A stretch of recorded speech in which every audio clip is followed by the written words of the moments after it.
right, we've caught up with Daniel here from Ubisoft Massive to talk a little bit more about Far Cry 3.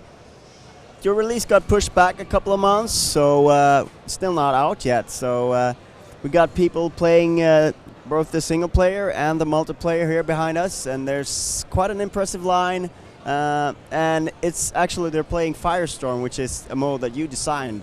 Yes, it's an all-new game with Far Cry 3. Basically, the initial idea was to make a game mode that was solely based on fire, because fire was such a big thing in Far Cry 2, so we wanted to make a game mode that was all about fire in Far Cry 3. So that's what we came up with, basically. So you can basically look forward to fighting inside a huge inferno. And that's exactly what people are playing here behind us. But that is just one of the different multiplayer modes that you've got. Sort of, what is that does Far Cry 3 cater to in terms of the multiplayer gamer? I think you can, if you want to have a more team play oriented experience, I think you're going to like Far Cry 3 multiplayer. The way we balance the game, the way we make all team play features available to everyone at any given time. It's not class specific, meaning that if your buddy goes down and you want to revive him, you don't have to be a specific class to do that. You can revive him, whatever type of character you're playing, basically. And how we reward that type of gameplay. So if you're a person that gets a lot of kills, we're not going to give you a tool to get even more kills, like giving you access to the heavy team support they can call in.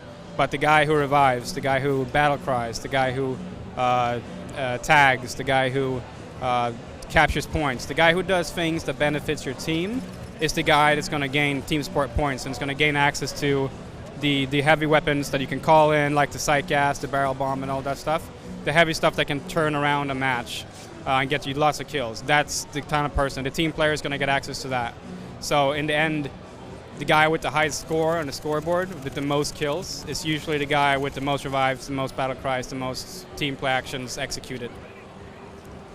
And you touched upon multiple of the layers of the multiplayer here, which is because it really does add sort of the team element in every layer of that sort of thing. And then when you combine it, because that's what I found with the Firestorm mode, is when you use that sort of thing like sight gas and you can sort of just mess everything up in a Firestorm fight with that right at the end, for instance, and you can, because Firestorm really boils down to sort of a big fight at the end where you fight over one little area, and then you can add sight gas to that. Yes. Yeah, exactly. I mean, the game mode itself, Firestorm, offers a lot of wow moments, and then, I mean, the sight gas also offers a lot of wow moments, and you combine the two, and it just, I mean, it's pretty crazy. I mean, it is a multi-stage game mode, meaning that you have two stages. First, the ignition when you set things on fire, and then in the end where everybody's fighting for the same node, going for the radio. This is what you're describing when everybody goes for the same node. It's also interesting because the fire spreads and cuts off pathways that was previously open. So now you have to go to the radio because you're blocked in by fire. You have to go there, so everybody is going there. And I've seen some teams actually using some tactics, being that they just sit back and let the other team go to the radio, and they're in there to thinking they're getting it, drop down a sight gas on them. Everybody goes crazy. Friendly fire is turned on. Everybody looks like a demon. Friends, enemies, everyone looks the same. Glowing eyes. You start shoot. Like, the only thing that is needed when everybody is under the sight gas is that one person fires the gun, because then it's just like, oh shit, he shot. He might be an enemy, and then you shoot him, and he shoots him, and it's like a domino. So the entire team kills itself, and then the other team just walks in, takes the radio, and wins the match. But there's no easy way of building that tactic, because if you hold back like that, maybe you have advanced positions where you can sort of look out of it. Maybe someone on the other team sneaks around and kills everyone from behind. There's always that. It's a risky thing, but it's always fun when you do take that risk and you get that kind of like that awesome win. But I mean, that's not a sure way to win, for sure. I mean, you can probably try that and fail miserably. You can probably stay back and just wait for them, and you get a sight gas on you, and you're like, okay, shit, now we're all crazy. Or you can get a barrel bomb on you and everybody dies. So it's, yeah.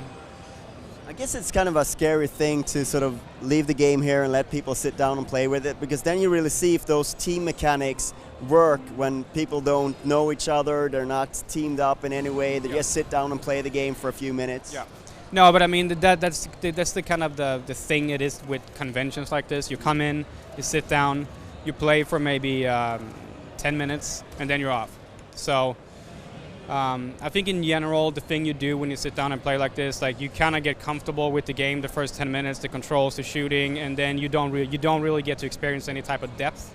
But what's good with Firestorm at this type of event is that it's so visually, like the visuals are so appealing with the fighting in the fire. So even if you can't really master the mechanics, you still get that whole like, oh shit, I'm inside an inferno, I'm fighting here, and everything's burning, and it's just you can almost feel the heat coming towards you. So it's still a very good game mode for this type of event. So I guess we're about 1 month out from release now. You feel comfortable that you're at a stage where the multiplayer is polished and ready to go? Yeah, definitely. I mean, that's just one of the reasons why we push back the release, is also because, I mean, we don't want to be working on a project for almost 3 years and then push it out, and there's a couple of bugs there we could have fixed. But now we fixed them, and now we're shipping, and it's looking good. The feedback we're getting is awesome. I mean, Firestorm and the multiplayer has been played at PAX and at the E3 and all that stuff. So, but it's always fun to see the Swedish people trying it out and see what they think. And so far, it's been really good. Like you said, our line is huge. I don't know how the other lines looks at the other booth, but we got a long line, and a lot of people want to play, and yeah, it looks cool. Right. So I think it's November 29th or 30th. 29th. PC, PlayStation 3, and Xbox 360. Exactly, and worth noticing is also that the editor is coming on all platforms as well. So we're not going to release like, oh, buy this new map pack for a lot of money, but no, because people make their own maps. So it's almost free content made by the gamers, for the gamers. But there will be some kind of content coming later on, perhaps. I actually have no idea what kind of multiplayer content we have. I have not been in any discussions about it. So we're kind of just hoping that players are going to take this, make maps, and it's going to start a community and just grow in itself. Looking forward to it. Thank you. Thank you.